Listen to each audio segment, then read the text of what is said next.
भागवत भगवान की है आरती, पापियों को पाप से है तारती। श्री भागवत भगवान की है आरती, पापियों को पाप से है तारती। श्री भागवत भगवान की है आरती, पापियों को पाप से है तारती। भागवत भगवान की है आरती, पापियों को पाप से है तारती। ये अमर ग्रंथ, ये मुक्ति पंथ, ये पंचम वेद निराला, नव ज्योत जगाने वाला। ये अमर ग्रंथ, ये मुक्ति पंथ, ये पंचम वेद निराला, नव ज्योत जगाने वाला। हरि नाम यही हरि ध्यान यही, हरि नाम यही हरि ध्यान यही, जग के मंगल की आरती, पापियों को पाप से है तारती। श्री भागवत भगवान की है आरती, पापियों को पाप से है तारती। ये शक्ति गीत पावन पुनीत, पापों को मिटाने वाला, हरि दर्श कराने वाला। और ये शांति गीत पावन पुनीत, पापों को मिटाने वाला, हरि दर्श कराने वाला। ये सुख करनी ये दुख हरनी, ये सुख करनी ये दुख हरनी, श्री मधुसूदन की आरती, पापियों को पाप से है तारती। श्री भागवत भगवान की है आरती, पापियों को पाप से है तारती। मधुर बोल मगबंध खोल, सतमार्ग बताने वाला, बिगड़ी को बनाने वाला। ये मधुर बोल जगपंथ खोल, सतमार्ग बताने वाला, बिगड़ी को बनाने वाला। श्री राम यही घनश्याम यही, मेरे राम यही मेरे श्याम यही, प्रभु की महिमा की आरती, पापियों को पाप से है तारती।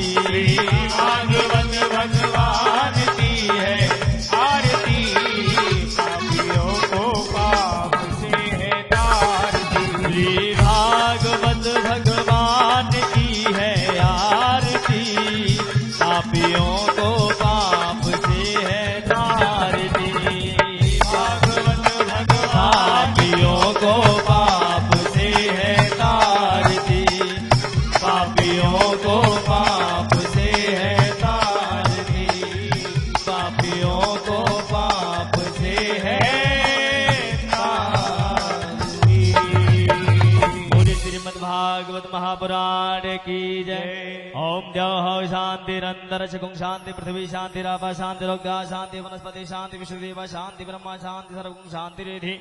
अरिष्णेमे सुख शांतिर्भवतु, यतो यतः समीहसे ततो नो अभयं गुरु सन्नः गुरुभ्याभ्यो वन्नामसभ्यां सुख शांतिर्भवतु।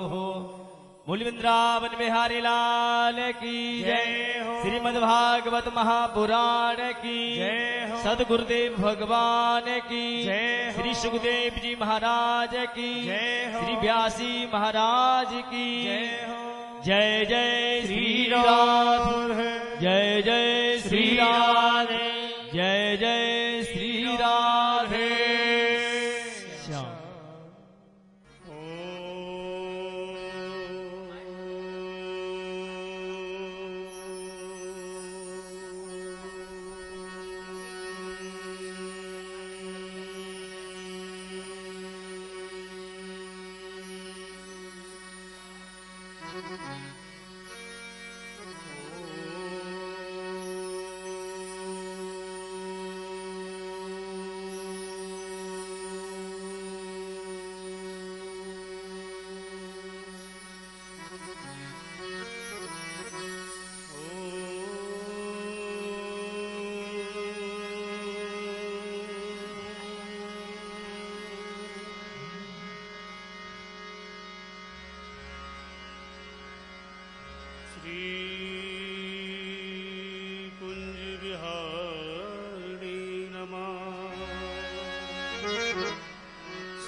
हरिदासाय नमः।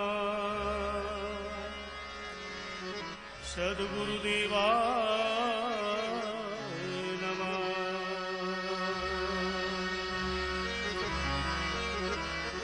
गुरुर्ब्रह्मा गुरुर्विष्णु गुरुर्देव महेश्वरा।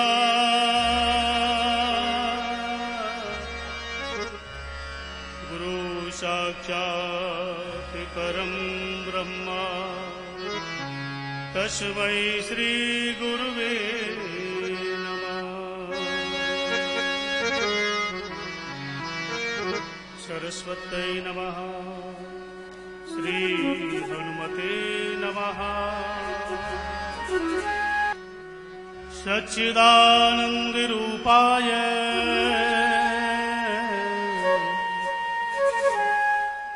विश्वोपत्यादिहेतवे तापत्रय विनाशाय श्रीकृष्णाय वयं नमः। भाग्युतेन बहुजन समर्जते सत्संगम च लभते पुरुषो यदा वै। अनंत जन्मों का जब भाग्योदय होता है तब भगवान कृष्ण की ये महती कृपा हम सबको प्राप्त होती है। ये भगवान बाल कृष्ण का 12वां जन्मोत्सव हम और आप सब लोग बड़े प्रेम से मना रहे हैं। कोई भी उत्सव हो, कोई भी त्योहार हो, न तो तन से शुरू होता है, न मन से होता है, न धन से होता है। जब परमात्मा की अहर्ति कृपा, जब ईश्वर की दैविक कृपा, अनुकम कृपा प्राप्त होती है, तभी ऐसे आयोजन होते हैं। कितने लोग यत्न करते रहते हैं, प्रयत्न करते रहते हैं, लेकिन अपने जीवन में ऐसे उत्सव नहीं करा पाते, क्योंकि जब तक परमात्मा की कृपा नहीं होगी तब तक भगवान के लीलाओं का वर्णन, भगवान की कथा, भगवान का श्रवण मनन चिंतन ही हमको प्राप्त नहीं हो सकता। हम लोग सुबह से शाम तक चिंता में व्यस्त रहते हैं। जब देखो जब चिंता लगी हुई है। चिंता से हमारी जो आयु है वो क्षीण होती है, आयु नष्ट होती है। और चिंतन आयु को बढ़ाने वाला है, जीवन को बढ़ाने वाला है। क्योंकि चिंतन जो होता है वो परमात्मा का होता है और चिंता इस संसार की है। जिस संसार में हमारा आवागमन, ये 84 लाख योनियों का जो भ्रमण है, ये चला आ रहा है। ऐसा नहीं कि अभी यात्रा हमारी यहां समाप्त हो गई हो। यात्रा कितने जन्मों से चली आ रही है, क्योंकि ये मृत्यु लोक है। यहां पर जो भी जीव आता है अपने प्रारब्ध को पूरा करने के लिए ही आता है। लेकिन ईश्वर ने ऐसी कृपा की इस मनुष्य के ऊपर, एक मानव के ऊपर, कि जो बुद्धि विवेक ज्ञान इसको दिया, ये किसी पशु पक्षी को नहीं दिया।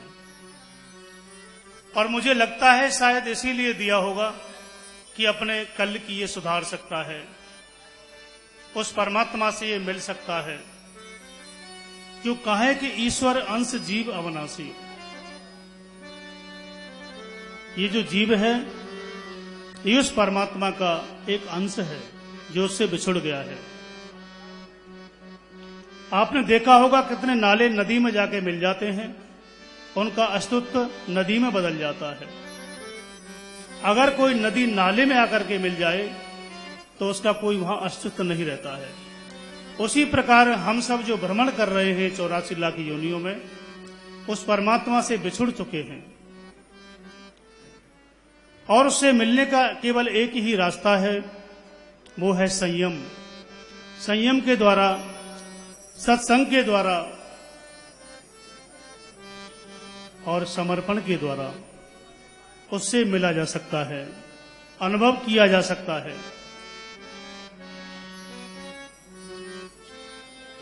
क्योंकि जीवन में जो भोग विलासता है, जीवन जो हमको मिला है, वो उस ईश्वर की कृपा से ही मिला है। लेकिन लोभ, मोह और स्वार्थ में वशीभूत होकर के हम उस बंधन में बंध गए हैं। क्योंकि जो बंधन है वो हमको बांधने वाला है, संसार में बांधने वाला है। ये मेरा पुत्र है, ये मेरी पत्नी है, ये मेरा पिता है, ये मेरी माँ है।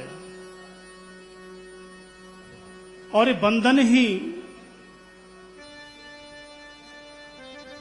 जीवन में जो कष्ट, जो परेशानी, जो आधी, जो व्याधि जो आती है इस जीव के, वो बंधन के द्वारा ही आती है।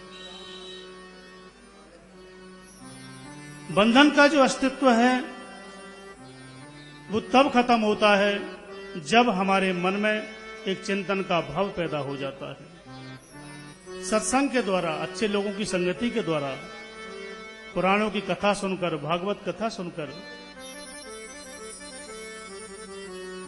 क्योंकि जीवन में केवल एक ही भय है जिससे एक मानव पीड़ित है। जगत का प्रत्येक जीव जिससे पीड़ित है वो एक भय है और उसी से भयभीत रहता है, और वो है मृत्यु का भय। प्रेम से बोलो राधे राधे राधे राधे। एक मृत्यु का जो भय है उससे ये जीव पीड़ित रहता है, परेशान रहता है, और कोई इसको डर नहीं है, कोई भय नहीं है जीवन का। दिन में 10-20 बार तो मर ही जाता है। लेकिन वेद व्यास ये कहते हैं कि श्रीमद् भागवत महापुराण एक ऐसा ग्रंथ है जो अभय देने वाला है, जो मुक्त करने वाला है। जिसने भागवत का पान कर लिया हो वो जीवन मृत्यु से परे हो जाता है। ये इसका महत्व है। जिस प्रकार रामचरितमानस हमको जीवन में अपना चरित्र निर्माण सिखाती है, जीना सिखाती है, उसी प्रकार श्रीमद् भागवत हमको अभय प्रदान करती है। मृत्यु के भय को दूर करने वाली है श्रीमद् भागवत महापुराण। इसलिए इसको पंचम वेद कहा है, सब शास्त्रों का सार कहा है। आज उसी कथा, उसी भक्ति, उसी सत्संग में हम सब लोग यहां पर विराजमान हैं। और सबसे बड़ी कृपा भगवान बाल कृष्ण की, उनके जन्म की, क्योंकि जन्म उत्सव ही उनका मनाया जा रहा है। अगर जन्म उत्सव नहीं हो पाता तो भागवत कथा भी शायद हमको ये प्राप्त नहीं होती।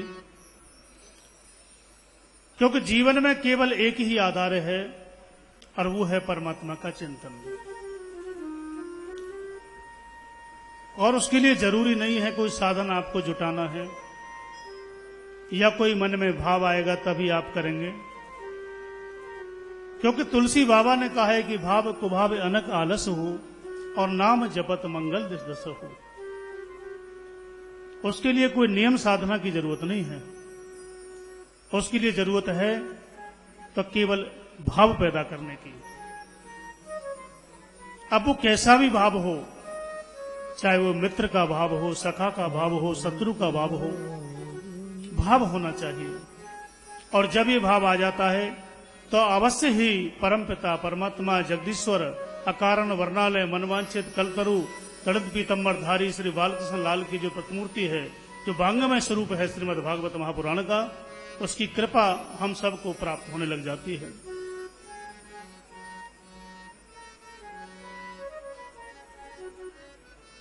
श्रीमद् भागवत महापुराण का महत्तम आज प्रथम दिवस है। और प्रथम दिवस में जब कोई कार्य शुरू करते हैं तो अवश्य ही कुछ न कुछ समय लग जाता है, व्यवधान आते हैं कई प्रकार के। देखो, अगर आप कोई गलत कार्य करते हैं तो अवश्य ही मुझे लगता है कि उसमें कोई व्यवधान नहीं आएगा।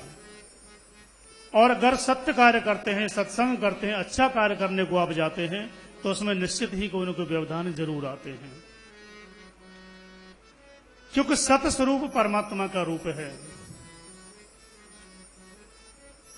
सत्य हरि भजन जगत सब सपना,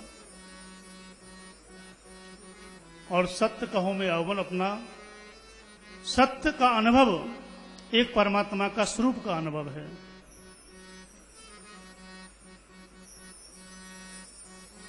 उमा कहो में अनुभव अपना, सत्य हरि भजन जगत सब सपना। बाबा महादेव ने भी कहा है ये। सच्चिदानंद रूपाय विश्वोपत्यादे हेतवे तापत्रय विनाशायो श्री कृष्णाय वयम नमः। सत्य, चित्त और आनंद। सत्य क्या है? सत्य को परिभाषित किया है, सत्य वो परमात्मा का ही स्वरूप है जो प्रारंभ से लेकर के, सृष्टि के प्रारंभ से लेकर के और सृष्टि के अंत तक, प्रलय तक केवल एक स्वरूप रहता है। वो कभी बदलता नहीं है, चाहे वो प्रारंभ में हो, चाहे मध्य में हो, चाहे अंत में हो। जो त्रिकालवादित सत्य है उसको सत्य कहा गया है, जो कभी मिटता नहीं है। एक सत्य को परमात्मा का स्वरूप क्यों कहा गया है? क्योंकि कलयुग में सत्य परमात्मा का, आनंद का, चित्त का एक स्वरूप बताया है जो हमको प्रकाश दे रहा है, जो हमको बोलने की शक्ति दे रहा है, जिससे पूरा ब्रह्मांड प्रकाशित है।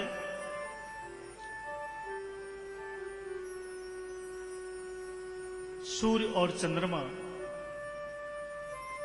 जिसकी आंखों में बसते हैं, वो आनंद का स्वरूप जो घट घट में वासी है, वो सर्वव्याप्त है। उससे कोई बच नहीं सकता, चाहे रात हो, दिन हो, कुछ भी हो, वो सबको देखता है।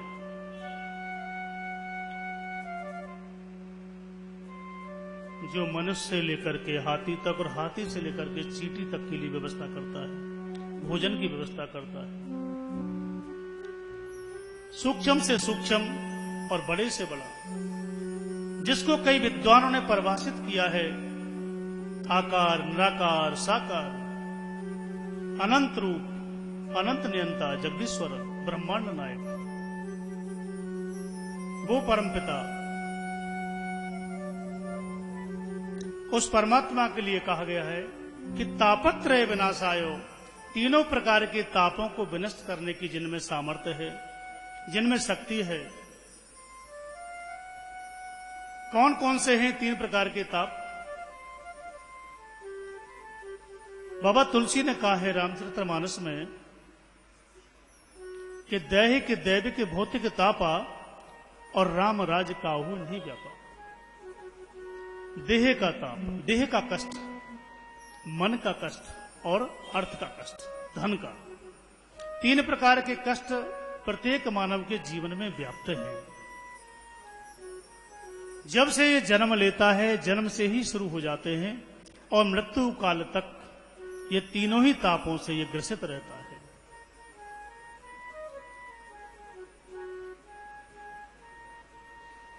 अनंत संपत्ति है, अनंत धन है, लेकिन शरीर में अनेकों प्रकार के रोग लगे हुए हैं और ऐसे ऐसे रोग लगे हुए हैं कि खाने से ज्यादा उस मानव को दवाई लेनी पड़ रही है।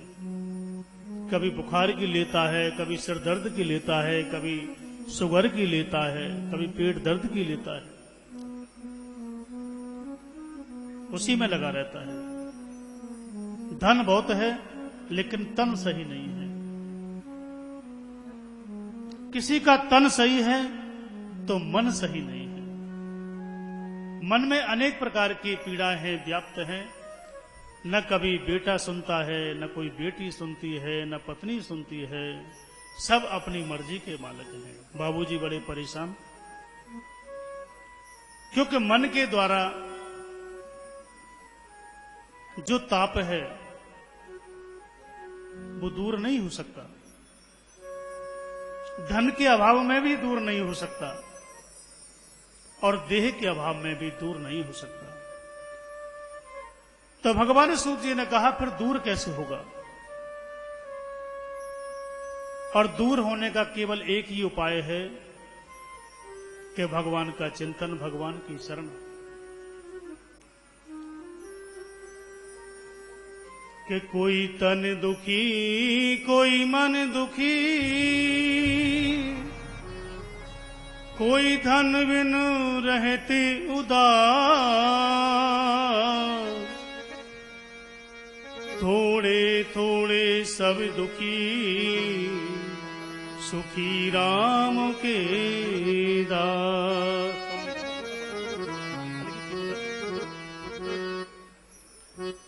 तो सुखी कौन है? सुखी वो है जो परमात्मा का दास है, परमात्मा का सेवक है, परमात्मा का चिंतन करता है। उसका आहार विहार आचार सब उस परमात्मा के लिए समर्पण है, वो सुखी है।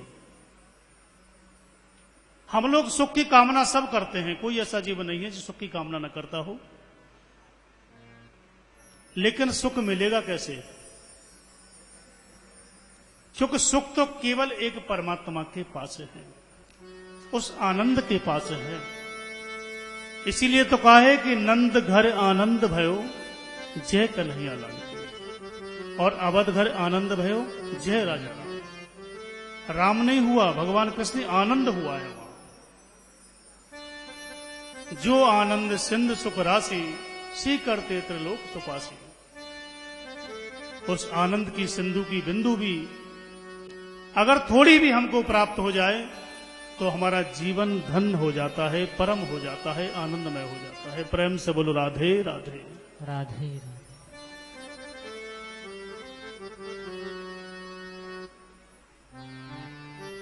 भगवान वेद व्यास ने बड़ी अहम अहोती कृपा इस जीव पर की कि जो पंचम वेद परमात्मा ने दिया,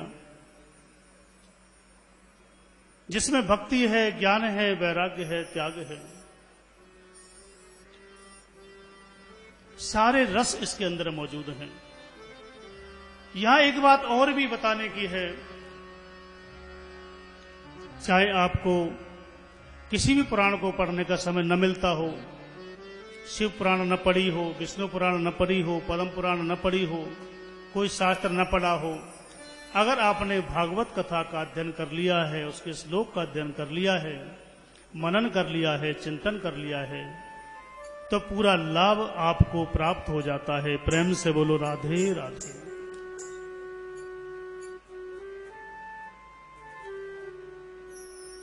और भागवत हमको यही सिखाती है कि हमारे जीवन में चिंता कैसे मिटे और चिंतन कैसे बढ़े। और जिस दिन चिंतन आ जाएगा उस दिन हमारा जीवन धन हो जाएगा, आनंदमय हो जाएगा। क्योंकि चिंतन होता है परमात्मा का और चिंता होती है संसार की।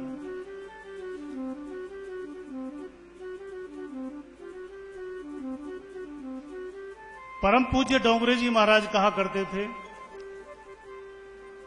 कि रामचरितमानस हो या श्रीमद् भागवत महापुराण हो, चाहे कोई 2 चौपाई पढ़े, 4 चौपाई पढ़े, चाहे भागवत जी का एक श्लोक पढ़े, अगर नित्य प्रति नियम से जिस घर में पाठ होता है, तो डोंगरे जी कहते थे कि मैं ये नहीं कहता कि वो बहुत पैसे वाले हो जाएंगे, धनी हो जाएंगे, लेकिन इतना जरूर है कि उनके घर में कभी गरीबी नहीं रहेगी। प्रेम से बोलो राधे राधे। ये प्रभाव है। कहते हैं कि भक्ति देने वाला, ज्ञान देने वाला, वैराग्य देने वाला कौन है, कौन ऐसा शास्त्र है? वो शास्त्र है केवल भागवत महापुराण, जो ज्ञान का भंडार है, भक्ति का भंडार है, त्याग है, वैराग्य है। और जब तक ये हमारे जीवन में न हो तो हमारी भक्ति का भी कोई लक्षण नहीं है, भक्ति का कोई लाभ नहीं है।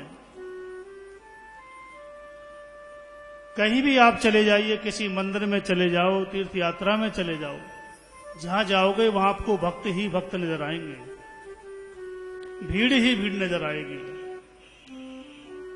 लेकिन अगर थोड़ी सी धक्का मुक्की किसी में लग गई, तब आप देखिए कितना बड़ा भक्त है वो। फिर वही भक्त गाली देना शुरू कर देता है, चाहे मंदिर हो चाहे कोई तीर्थ यात्रा स्थल हो, क्योंकि ज्ञान और वैराग्य की कमी है। वहां ज्ञान नहीं है, वैराग्य नहीं है, तो ऐसी भक्ति का कोई लाभ जीवन में नहीं मिलता है।